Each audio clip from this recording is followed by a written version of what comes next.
Hello everyone at welcome po sa aking channel. This is Coach Jarret. Okay, good evening po sa ating lahat. Today is January 14, 2021. Welcome po sa ating live, Coach Jarret Live. At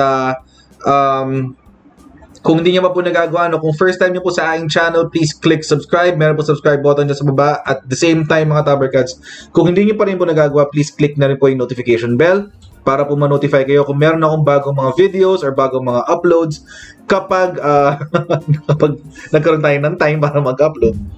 At the same time, mga Tabercats, if you don't mind helping me out, paki-share na rin po yung ating mga videos sa inyo po mga friends, family members, co-workers, mga kaaway niyo sa debate. Ayan. Pwede niyo pong paki-send ang ating video para po marami pong makaalam ng ating pinag-uusapan dito sa ating channel. Okay. Once again, si Wonderfully Made po ang ating featured business partner for today. At kung hindi niyo pa po kilala si Wonderfully Made, ang kanila pong business ay ang paggawa ng curated boxes. Ay curated gift boxes. At sila po ay merong Valentine's Day ready na mga gift boxes. So ayan, nag-post siya ng picture. So ano pong ginagawa nila? So may message nyo lang si Wonderfully Made. Sasabihin nyo sa kanya kung ano yung gusto nyo iregalo sa inyong mga minamahal, sa inyong mga mag-anak, anak, etc. etc. Jowa, kabit, whoever. Sana walang kabit, pero kung meron man, at least pwede nyo yung bigyan ng regalo through Wonderfully Made. But anyway, so ayun nga po, so ayun po yung kanya mga ito yung mga na-customize na niya para sa kanyang ibang mga customers. So ayan, merong religious theme, tapos may tsaa, tapos ayun, matanggap daw siya ng Valentine's order. So ngayon, ayan. Tapos ito merong Bluetooth mic, Bluetooth na speakers, etc. etc. So, kung kailangan niyo po ng pang-gifts, mga Tabergods, for this coming Chinese New Year and the Valentine's, paki-message lang po si Wonderfully Made sa kanyang pong Instagram at Facebook pages, ayan, at wonderfullymade.ph. Okay, at pwede nyo rin po siya i-email. Nasa baba po ang kanyang info. makeyourwifebusy@gmail.com. Okay, balikan natin ang history ni Maria Ressa. Diyos ko! Okay, balikan natin ang history ni Maria Ressa. Noong June last year, okay, siya po ay na-convict na guilty sa cyber libel. Okay, yan po ay noong June last year. Okay? A union says verdict against Rappler editor and writer kills freedom of speech. Yun ang sinabi niya. Okay, so itong balita ng... Sino bang nagbalita nito? The Guardian yata ito. The Guardian. Okay, The Guardian. Ang balita ng The Guardian. Ito. One of the Philippines' most prominent naman tong si Guardian. Kala mo artista si Maria Ressa. One of the Philippines' most prominent journalists is facing up to 6 years in prison after she was found guilty of cyber libel charges. A verdict condemned as setting an extraordinarily damaging precedent for press freedom. So mga Tabergods, simula po nung nahatulan to si Maria Ressa,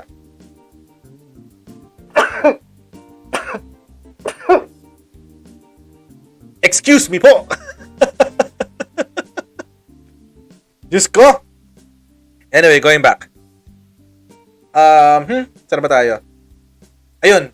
Simula po nung tong si Maria Ressa, mahatulan ng guilty of cyber libel, lagi na po nilang sinasabi na ang drama na ng mga dilaw ngayon at mga pula, si Pangulong Duterte ay kinikikilan ang kalayaan ng ating mga press na magsalita. Wow! Wow! Grabe, ibang klase. The ruling against Maria Ressa was issued by a court in Manila where attendance was limited due to coronavirus prevention measures. The news website Rappler, Ressa is its executive editor, and former researcher and writer Reynaldo Santos Jr. were accused of cyber libel over a story that allegedly links between a businessman and a top judge. So, alam niyo na po yung kwento niyan. Meron po tayong vlog tungkol dyan. Dahil na-live na natin to. So, ilalagay ko na lang po yung link nung live na yon sa description. Or yung playlist na lang kasi may playlist ako niyan. Napakarami kong video tungkol dyan. So, yan na nga. Eto na. June po yan, mga tabi. June yan. Last year. And then, December last year, may pangalawa na siyang cyber libel na kaso. December last year. Iba ka talaga. Iba ka, Maria Ressa. Iba ka. Rappler CEO Maria Ressa has been charged with cyber libel for the second time. Prosecutors filed the case before the Makati Regional Trial Court on November 23, around 5 months after Ressa and former Rappler researcher Reynaldo Santos were convicted of cyber libel in Manila.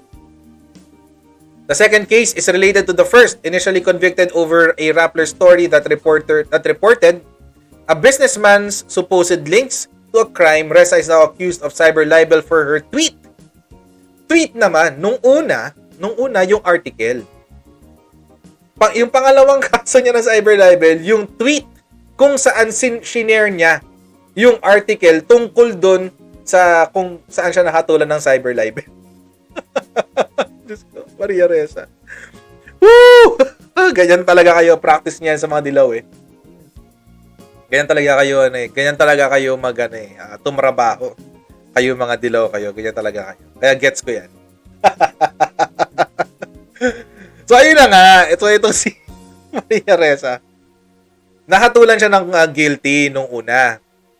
Nagkaroon ulit ng bagong kaso. Related dun sa una. Kasi, tinweet niya yung news na ibanalita niya nung una na nag-cause ng kanyang cyber libel conviction. So, ayun na nga. Eto na. Diyos ko. Medyo na-stress ako dito, mga Tupper Gods. Kasi, yung mga involved na tao or yung mga involved na tao medyo kakilala ko. Medyo lang naman. Okay? Basahin natin yung pangatlo. Eto na. Diyos ko. Woo! Kanina lang, 7:41 PM. Mainit pa yung balita, mga Tupper Gods. Diyos ko. Maria Ressa faces third cyber libel case. Pangatlo na.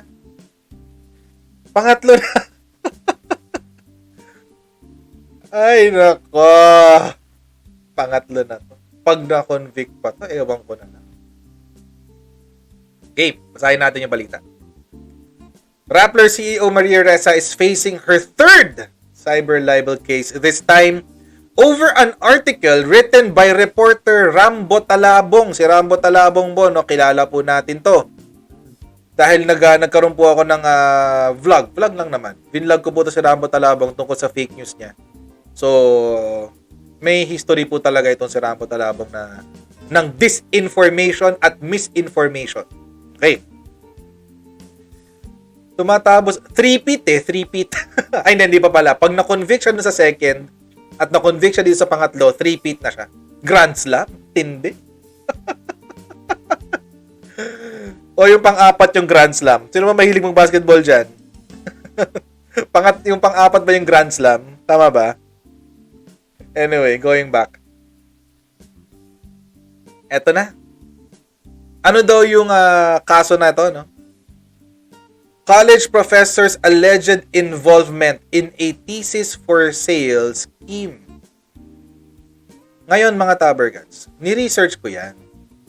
Ito ang nakita ko. Ang dahilan kung bakit nagkaroon ng pangatlong cyber libel case itong si Ressa, dahil sa article na to.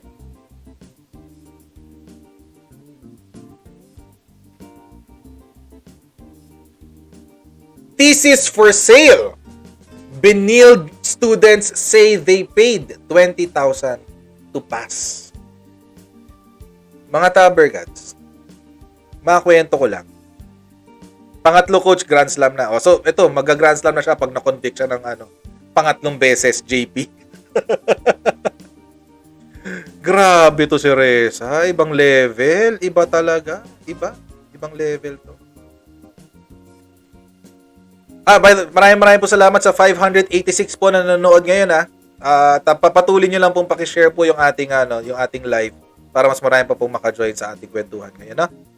Okay, balik po tayo sa kwentuhan natin. Grabe to si Ressa.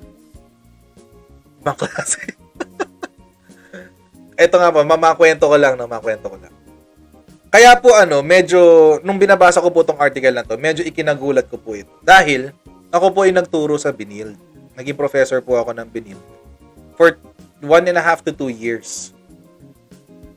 Sa department kung saan itong article na to ay sinulat. So medyo kilala ko po yung mga ibang tao dito na involved. Kaya basahin po natin. Diyos ko nakita ko na naman tong mukha ng Binild na to. Okay. Basahin natin yung article. Sinong nagsulat? Si Rambo Talabong. Ayan. Si Rambo Talabong. Itong kanyang sinulat. A whistleblower says a program director of De La Salle College of St. Benilde passed thesis students who paid 20,000 pesos. The university says they're investigating. Okay. One evening, may kwento pa to may pakwento pa to si Rambo Talabong. Okay. One evening in January 2019, 8K Paras met his friend Andy Tan, not his real name, at the gym. Both senior students in the Export Management Program of the De La Salle College of St. Benilde, CSB. They had only one topic for small talk as graduation neared yung thesis nila. Eto na. The exchange was casual, with Paras saying he had gone on a leave of absence since June 2018 to work on their family businesses. Mga Tabarcats, konting background lang sa mga estudyante ng St. Benilde. Karamihan po talaga dito ay may kaya. Siguro mga 60%, 60 to 70% po ng mga estudyante dito sa CSB ay may kaya. In fact, sa akin lang pong klase ay meron ng mga naging anak ng senador, anak ng ganto-ganto, mga influential families din. So, expect na natin kung anong klaseng mentalidad meron ng mga estudyante dito. Anyway, Tan voluntarily told Paras that his thesis group had paid 20,000 to guarantee passing the class. He admitted contributing 5,000. The story bothered Paras, whose father helps vet appointed officials for a government office, but he shrugged it off. It was only one case, he thought. So, binasa ko po yan, Kwento-kwento, meron pa raw ibang grupo na nagbayad ng 20,000 para pumasa ng klase. Sino daw ngayon itong thesis na, sino daw ngayon ang binayaran ng 20,000? Eto na. Si Ariel, thesis coordinator Ariel Pineda. Ayan.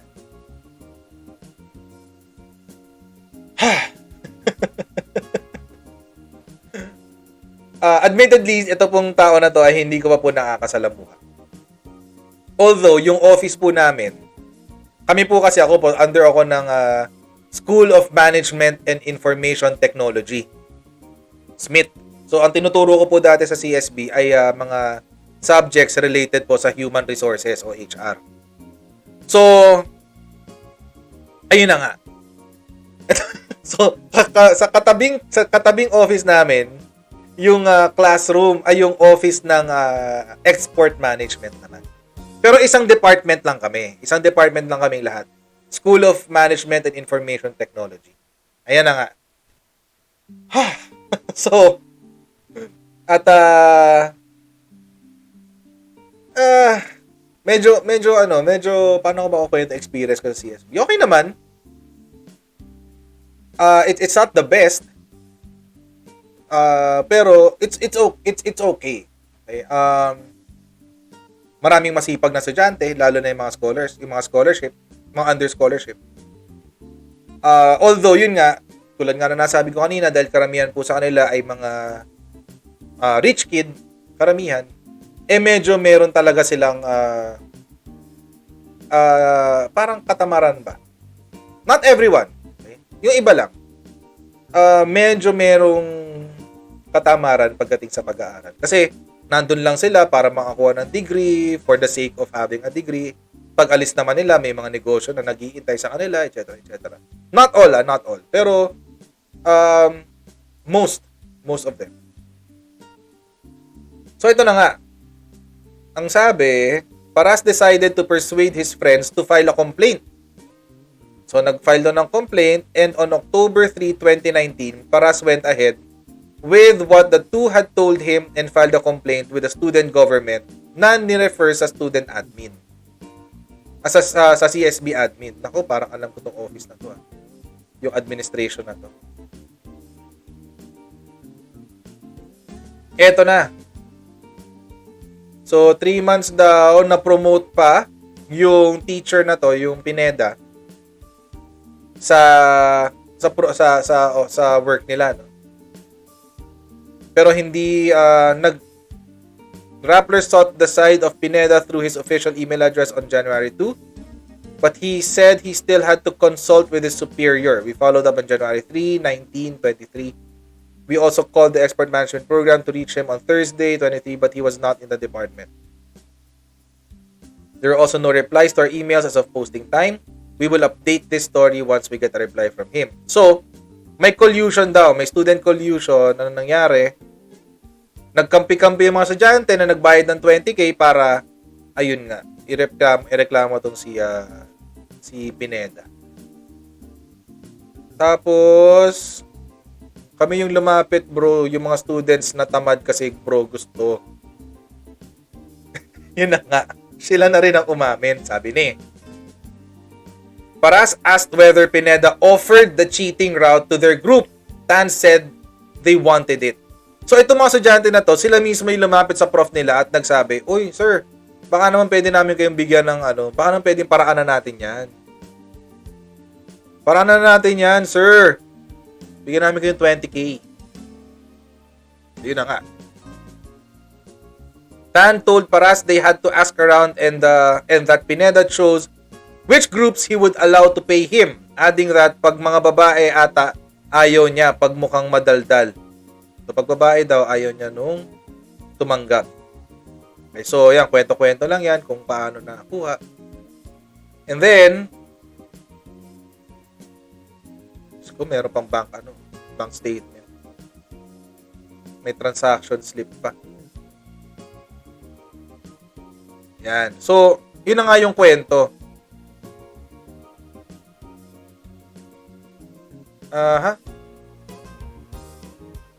Ayan. So, yun na nga yung kwento. Ito yung dahilan kung bakit may pangatlong kaso ngayon sa Ressa. So, balikan natin yung kaso niya. Okay, so nagpusa sila ng bail. Okay. And then, the state prosecutor said Ressa as editor and Talabong as writer conspired to publish a January 23, 2020 article yung binasa natin kanina. Titled, Thesis for Sale, Benil Students Say They Paid 20,000 to Pass. With the malicious intent of damaging the reputation of Ariel Pineda, the head of the De La Salle College of St. Benil Export Management Program. So, ito raw ay, yun nga, nakwento rin, base daw to sa complaint ni AK Paras na nakita na po natin kanina, na what do you call this? Nalaman sa kanya mga kasamang estudyante na nagbayad sila para sa thesis nila, para pumasa. The story, okay? The story contained false, malicious, derogatory, and highly libelous imputation, as well as offensive insinuations against Pineda. The prosecution said citing results of a preliminary investigation. Okay, so yun na nga po ang nangyari. A warrant of arrest has been issued against Ressa. So may bago na naman siyang warrant. Who already surrendered to authorities and posted bail of 30,000 pesos each. So nag-bail na sila. So kahit convicted na siya, dahil kasi ngayon she's out on bail. Kahit convicted na siya dahil inaapela pa yung kaso. May bago siyang kaso dun sa pangalawa, dun sa kay William King. Tapos ito pang bago. Nag-bail din siya para dito. So 3 bail na tong kanyang meron. Rappler, we are studying the resolution which we disagree with and will exhaust all possible legal remedies to have the same dismissed, sabi ni Ted Te. Si Ted Te, yung abogado nito na dating spokesperson yata, if I'm not mistaken, ng Korte Suprema. It is disturbing because it seems like cyber libel is now the first option in case of disagreement on reporting. Diyos ko naman. Diyos ko naman. Ted Te. Attorney Ted Te. Wag naman ganun. Okay? Wag naman ganun. Kasi attorney Ted Te, I'm sure you know this. Attorney Ted Te. Ang libel, freedom of speech and freedom of the press is not absolute. Kaya nga meron tayo libel at slander at cyber libel. Hindi po absolute. Malaya tayong lahat. Okay, tandaan po natin yan mga Tabercats. Malaya po tayong lahat na sabihin kahit anong gusto nating sabihin. Magalit tayo sa gobyerno, sabihin natin yung galit natin sa gobyerno, walang problema. Pero, hindi kayo pwede mag-incite ng sedition. Diba? Hindi absolute. Hindi 100% ang ating freedom of speech. Lahat tayo. Kahit pwede kong sabihin ngayon na kahit anong paninira ang nakakasirang salita, pwede kong sabihin ngayon yan para laban kay Maria Ressa. Pero hindi ko sasabihin yon. Bakit? Kasi pwede akong makasuhan ng libel. And in my case, dahil ngayon to ay ginagawa ko online, cyber libel din. Pwede kong gawin yan. Pwede kong gawin yan. Pero hindi ko gagawin kasi nga may freedom of speech and freedom of the press is not absolute. Bakit? Dahil kahit tayo po'y malayang magsalita, ang konstitusyon po natin ay pinoprotektahan din po ang ating pagkatao. Mahalaga po yun. Mahalaga po yun. Marami po ang nagpapakamatay dahil nasisira ang kanilang pagkatao. Etong si Rambo Talabong, ano pang gusto niyang palabasin? Tanggalin na natin, i-decriminalize na natin ang libel. Gawin na lang nating civil. Gawin lang nating civil case. Pero hindi yan consistent sa ating konstitusyon. Hindi yan consistent sa ating konstitusyon. Ito talaga, itong grupo talaga na to ng Rappler, iisa sila ng utak eh. Anong sabi ni Rambo Talabong? I spent weeks reporting and weeks more doing everything to ensure that the story is fair. Talabong said, this case further proves that decriminalizing libel is imperative. No journalist should be intimidated for doing their job. But at the same time, Rambo Talabong, no journalist has the right to besmirch the character of any person. Sana naiintindihan nyo yan sa opisina nyo sa Rappler. Pangatlong kaso nyo na to. Hindi nyo pa rin ba nagigets? Pangatlong kaso nyo na to, Rappler. Pangatlong kaso mo na to, Maria Ressa. Hindi mo pa rin nagigets? Para sa'yo, ang freedom of expression is bahala kayo sa gusto kong sabihin. Wala akong pakialam. Yung kaso mo kay William King, convicted ka na, Maria Ressa. Eto, meron ka pang bagong kaso kasi siniraan nyo naman tong professor. Ngayon, balikan natin yung article. Sabihin na natin, ito Smith, School of Management and Information Technology. Diyan ako nag-work. So, kilala ko po itong si Siegfried Havelosa. Kilala ko po yan. Anyway, going back. Dito sa inyong article, kung babasahin nyo to, title pa lang. Title pa lang. Iisipin na ng reader, uy, shucks, nagkakabayaran sa Benild. Pero mga Tabercats, real talk tayo Hindi lang naman sa Benild nangyayari to Nagkataon lang, ito na-publicize. Nagkataon lang. Nangyayari ba to sa ibang university? Yes! Of course! Pero nabalita ba? Hindi. Ito lang naman yung nabalita. Hindi, for what reason? Hindi natin alam. Expose ba ito? Hindi natin alam. Kaya nga po, merong mga tayong tinatawag na blind item, di ba? Kung blind item nyo to, di sana wala kayong case ngayon. Sabihin nyo lang, a prominent school along Taft allows their students to pay their advisors or thesis advisors 20,000 pesos to pass their exams. O di wala kayong kaso. Ang dami-daming school sa Taft. LaSalle, College of St. Benild, PWU, PCU. Dami pa dun. Yung dadaanan mo na yun. EYAC. Doon sa bandang looban ng bandang looban, papuntang Ermita, St. Paul. Ang dami nun. Pero pinili nyo talaga, for some weird reason, Rambo Talabong, pinili nyo talagang pangalanan kung sino. Specific people with, ang binago nyo lang ng pangalan yung estudyante. Hindi nyo, wala kayong plano mag-blind item dito sa expose nyo na to. Plano nyo talagang manira. Pero hindi natin alam kung anong intensyon nyo kung bakit kayo nanira.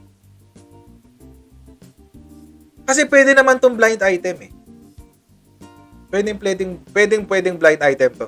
Andito pa ba sa si Attorney Aboy? Attorney Aboy, are you here? Can you comment please? Sorry, hindi ko po kasi naihanda ang aking Zoom. Pasensya na. Pero kung wala na si Attorney Aboy, walang problema. Hindi ko kasi nahanda ang aking Zoom. Okay pa po ba tayo? Nagbabuffer pa po ba yung ating what do you call this? Yung ating signal. Nagbabuffer pa po ba? Wala na. Hindi, iba pala to. Masisira kay Ressa, pati mukha sira. Sabi ni Ampi Dulay. But anyway, tingnan natin kung nandito pa si Attorney Aboy. Going back. So, yun na nga. Ganun na nga yung ating Santa Isabel Women's University. So, yun na nga. Pwede mo naman tong imagine mga Tabercats. Pati yung katrabaho ko dati, minention pa nila dito. Pati katrabaho ko dati, saan na yun? Ito si Sir Siegfried Havelosa. Katrabaho ko yan dati. Ayan, with the endorsement of the student government, Paras filed the complaint with Siegfried Havelosa, the Dean of CSB School of Management and Information Technology. Havelosa then called on students to step forward. In his November 2019 letter to Tan and Santos, he promised immunity if they complete the complaint filed by Paras. Diyos ko?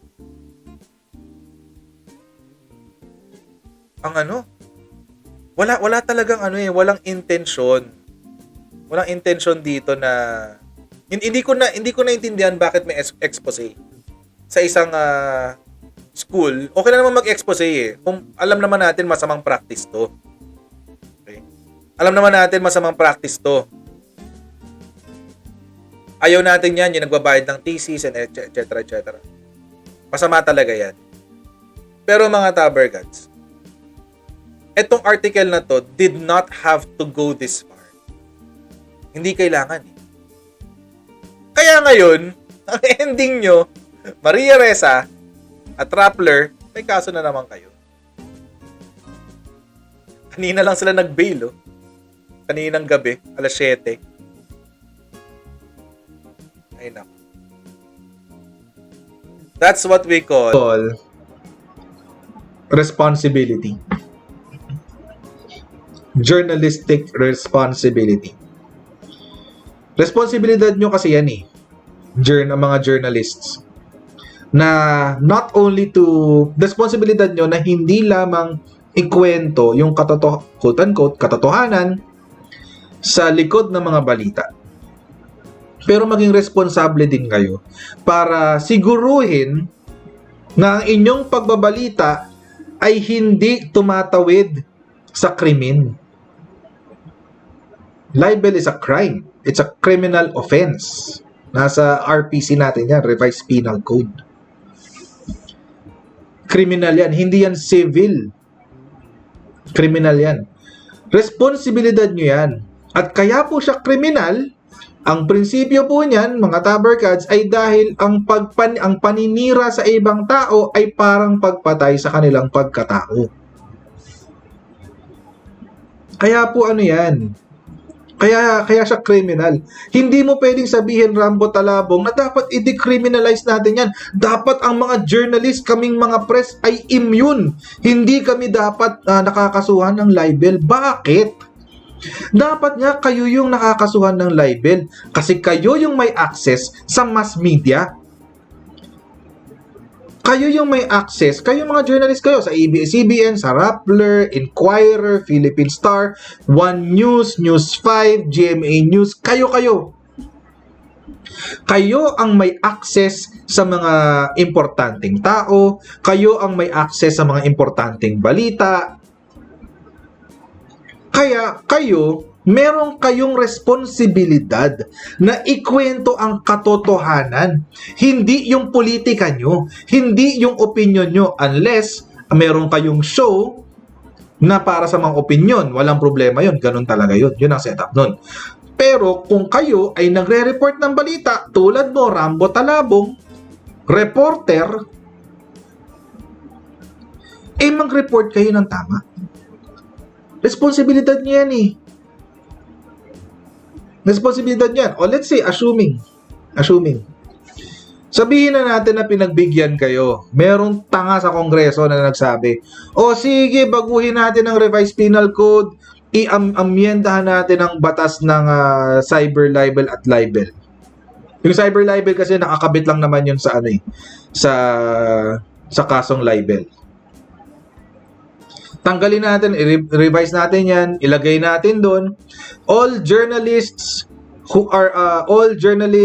with ID, whatever, recognized by the KBP, etc., are exempted from this law. Imagine niyo kung anong klaseng pagbabalita ang makukuha namin araw-araw. Anong klaseng paninira ang sasabihin nyo tungkol sa amin? Paano pag ako na yung nasa harapan ng camera? Ng national scale. Paano yung pamilya ko?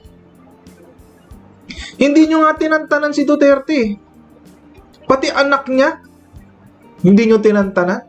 Yung 16 years old, sinabi nyo, na binalita nyo na konektado sa drugs. Binroadcast nyo yung kasinungalingan ni Trillanes. Saan naman kayo? Diyos ko naman. Nasaan ang responsibilidad nyo dun? Tapos ito, hoy kayo, mga journalist kayo, ang buhay namin hindi content para sa inyo. Lalo kami mga pribadong tao. Kung tinantanan nyo to at hinayaan nyo na lang na maghabla yung mama, yung dalawang estudyante, maghabla sa korte, o di wala kayong kaso. Anong ginawa nyo? Nag-expose kayo, kunyari. Hindi ko alam kung ba't kayo nag-expose. Wala namang, hindi naman makikita yung motibo nyo dun sa nyo, sa article. Bakit? Expose lang? Siniraan nyo yung pagkatao ng mama? Para lang magkaroon kayo ng content? At least ako, ang mga tinitira ko, mga kino-content ko, mga sikat na. Mga nasa limelight na. Hindi ako tumitira ng mga pribado. Kayo, nananahimik yung teacher. May nagawa bang masama? Allegedly, may ginawang masama. Hindi natin alam kung totoo yun. Pero let's say, oo, sige, let's say may ginawa siyang masama. Halimbawa, ano ngayon sa inyo? Rappler. Ano ngayon sa'yo? Rambo Talabong. Ba't hindi mo na lang hinayaan maghabla yung dalawang bata? Ganyan kayo kakapal. Ganyan kakakapal ang mukha nyo. Rappler, Maria Ressa, Rambo Talabong, yun yung lahat kayo dyan sa Rappler. Ganyan kayo kakakapal. Ang titibay ng mga mukha nyo. Anyway, mga Tabergods, no, maraming pong salamat for joining me today. Hindi ko alam kung ilan yung nanood sa atin ngayon. No? Ang huli kong basa, mga nasa 500 something, 550, mga ganun. Mga Tabergods, maraming pong salamat for joining me tonight. At mga Tabergods, patuloy nyo po akong suportahan. Tomorrow, 11 p.m. po para sa ating Coach Jarret Live. Follow nyo po ako sa mga social media portals. Nasa ilalim po, nandyan. At don't forget to like, share, and subscribe. Paki-share din po yung ating mga replays. Okay? Malaking tulong po yan. Malaking tulong po yan para sa akin. Okay, mga Tabergods, paki-share po yung aking mga replay para tumagal po ako sa YouTube. So, ayun po mga Tabergods, thank you for joining me tonight. God bless you. Sa mga kaibigan po natin OFWs, God bless your work. Sa mga kaibigan po natin sa Pilipinas, God bless your rest. Hashtag YellowFree2022 at hashtag MySentidoComon. I'll see you tomorrow at 11 p.m. on our next Coach Jarret Live. Bye! See you!